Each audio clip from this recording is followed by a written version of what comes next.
ಇವರೆಲ್ಲರೂ ಮಾತಾಡ್ತಿರ್ಬೇಕಾದ್ರೆ ಮಧ್ಯ ಮಧ್ಯದಲ್ಲಿ ಅವ್ರು ಹೇಳ್ತಾರೆ ಅವರಪ್ಪ ಲಾಯರ್ ಆಗಬೇಕು ಅಂತ ಆಸೆ ಪಟ್ಟರು. ಅಮ್ಮನ ಬಗ್ಗೆ ಮಾತಾಡಿದ್ವಿ. Tell me about your father. ಚಿಕ್ಕ ವಯಸ್ಸಿನ ನಾವು 9 ಜನ ಮಕ್ಕಳು, ಜಾಯಿಂಟ್ ಫ್ಯಾಮಿಲಿ. ಅದು ನನಗೆ ಯಾವಾಗಲೂ ಹೇಳೋರು ನಮ್ಮಪ್ಪ, ನನ್ನ ಮಗನ ಲಾಯರ್ ಮಾಡಬೇಕು ಅಂತ. ಅದು ಹೇಳೋರು. ಇನ್ನೊಬ್ಬ ನಮ್ಮ ಅಣ್ಣ ಕೃಷ್ಣಕುಮಾರ್ ಅಂತಿದ್ದ, ಅವ್ನು ಬಟ್ ಚೆನ್ನಾಗಿ ಓದೋನು. ಅದು ಏನೋ ಅವ್ನು ಡಿಗ್ರಿ ಮುಗಿಸ್ಕೊಂಡು ಅವನು ಮತ್ತೆ ಅವ್ನು ಲಾ ಮಾಡ್ತಾನೆ, ನಮ್ಮ ಅಣ್ಣ ಲಾಯರು. ಆಗಲಿಲ್ಲ ನನಗೆ ಜ್ಞಾನ ಎಲ್ಲ ಊರಿನ ಕಡೆಗೆ ಇತ್ತು. ಊರ್ಗೋಗೋಣ ಬೇಸಾಯ ಮಾಡೋಣ. ಬಟ್ ನಿಮ್ಮ ಫಾದರ್ ಸ್ಟ್ರಿಕ್ಟ್ ಆಗಿದ್ರು, ಯಾವ ಥರ ಇದ್ರು? ಇಲ್ಲ ಸರ್, ತುಂಬ ಫ್ರೆಂಡ್ಲಿ ಆಗಿದ್ದು.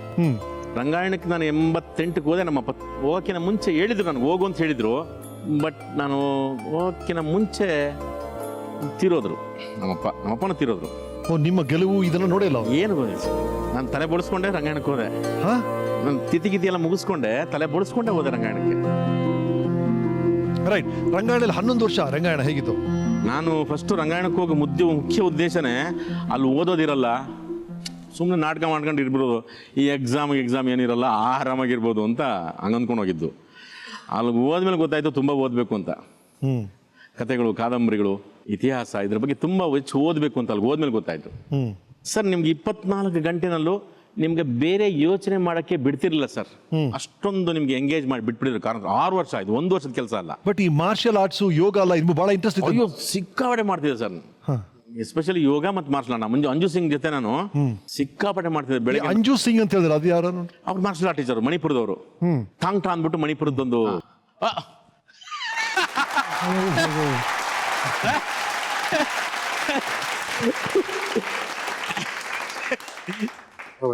ಹಾ ಸರ್, ಚೆನ್ನಾಗಿದ್ದೀನಿ ಸರ್. ಬನ್ನಿ, ಈಗ ತಾನೇ ಹೇಳ್ತಿದ್ರು ನೀವೇ ಅಂತ ಅವ್ರಿಗೆ ಕರಾಟೆ, ಜೂಡೋ ಎಲ್ಲ ಕಳ್ಸ್ಕೊಳ್ತಾ ಇದ್ದಾರೆ. ಕೂದಲು ಯಾ ಓವರ್ ಟು ಯು. ಬಿಗಿನಿಂಗ್ ಅಲ್ಲಿ ನನಗೆ ಮಾರ್ಷಲ್ ಆರ್ಟ್ ಹೇಳ್ಕೋರ್ಗೆ ಬಂದಿರೋದು. ಆಕ್ಚುಲಿ ನಮ್ಗೇನು ಗೊತ್ತಿಲ್ಲ ಮಾರ್ಷಲ್ ಆರ್ಟ್ ಥಿಯೇಟರ್ಗೆ ಯಾಕೆ ಬೇಕು ಅಂತ. ಅದಾದ್ಮೇಲೆ ಅಲ್ಲಿ ಬಂದ್ಮೇಲೆ ನಮಗೆ ಮಾರ್ಷಲ್ ಆರ್ಟ್ ಅಂದ್ರೆ ಆನ್ ಸ್ಟೇಜ್ ಅವ್ರಿಗೆ ಎನರ್ಜಿನ ಹೆಂಗೆ ಕಲೆಕ್ಟ್ ಮಾಡೋದು, ಎನರ್ಜಿನ ಹೆಂಗೆ ಎಕ್ಸ್ಪೋಸ್ ಮಾಡೋದು, ಬಾಡಿ ಲ್ಯಾಂಗ್ವೇಜ್ ಮತ್ತೆ ಬಾಡಿ ಅವ್ರಿಗೆ ಥ್ರೋ ಮಾಡೋದು, ಕಲೆಕ್ಟ್ ಮಾಡೋದು. ಆಮೇಲೆ ಇದು ಪೋಸ್ಟರ್ಸ್ ಇರುತ್ತೆ, ಅದು ಅವಾಗ ಆನ್ ಸ್ಟೇಜ್ಗೆ ತುಂಬಾ ಇಂಪಾರ್ಟೆಂಟ್ ಆಗುತ್ತೆ ಅಂತ ಅವರು ನಮ್ಮ ಕಾರಂತ್ರನೇ ನಮ್ಗೆ ಗುರು, ಅವ್ರಿಗೆ ನಮ್ಗೆ ಹೇಳ್ಕೊತಿರೋದು. ನಾನು ಅವ್ರಿಗೆ ಟೀಚರ್ ಆಗಿ ಬಂದಿದ್ದೀವಿ, ಆದ್ರೆ ನಾನು ಅವ್ರನ್ನ ಸ್ಟೂಡೆಂಟ್ ಆಗಿ ಟ್ರೀಟ್ ಮಾಡಲ್ಲ, ನಮ್ಮ ಕೋಲಿಕ್ನೆ. ಓ, ರಘುವರೇ, ಸ್ಟಿಕ್ ಕೊಡ್ತೀವಿ, ಸ್ಟಂಟ್ ಮಾಡಿ ತೋರಿಸ್ತೀರಾ? ಅಯ್ಯೋ, ಏನಾರು ಗುರುಗಳು ಬೇರಿದ್ದಾರೆ ಇಲ್ಲಿ, ಅವ್ರು ಕಂಪೋಸ್ ಮಾಡ್ಬೇಕು. ಕೊಡ್ರಪ್ಪ, ಸಾರ್ ಕಂಪೋಸ್ ಮಾಡ್ತಾರೆ.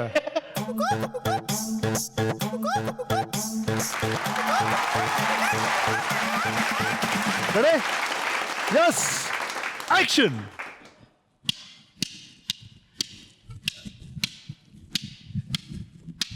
ನಾನು hi hi. Oh oh wow, jump ಹೋಗಕ್ಕೆ ಆಸಮ್. ಆ ಜಂಪ್ ಇನ್ನೂ ನೆನ್ಪಿಟ್ಕೊಂಡಿರಲ್ಲ sir. So nice. Thank you.